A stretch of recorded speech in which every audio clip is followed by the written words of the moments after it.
برگ گل یاس، دلم بدجوری تنهاست، شدم قربونی عشق توی بازی احساس. از اون روزی که رفته دلم غرق تمناست، شدم مست نگاهش، نشستم سر راهش، شدم هرچی که میخواست حقیقت و سرابش، شدم بازیچه دست همه قول و قرارش.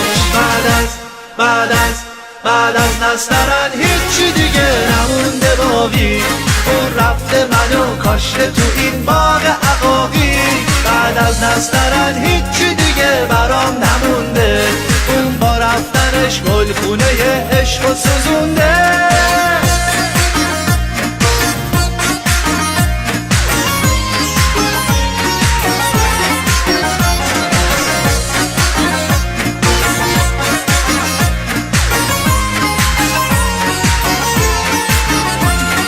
رازقیای خونمون، عقاقیا و عطرشون برام چه فایده داره؟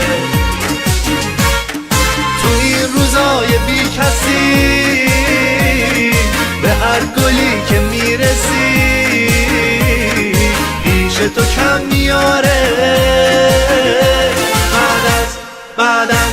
بعد از نسترن هیچی دیگه نمونده باقی، اون رفته منو کاشته تو این باغ عقاقی.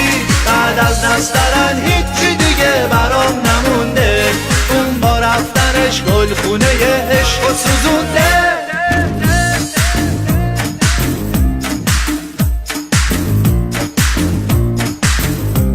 اون عشق و سوزونده.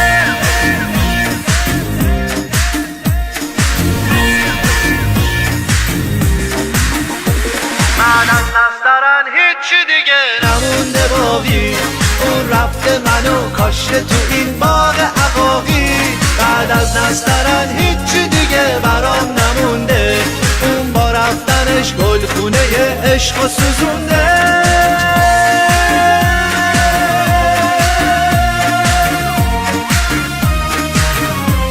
اون عشق و سوزونده.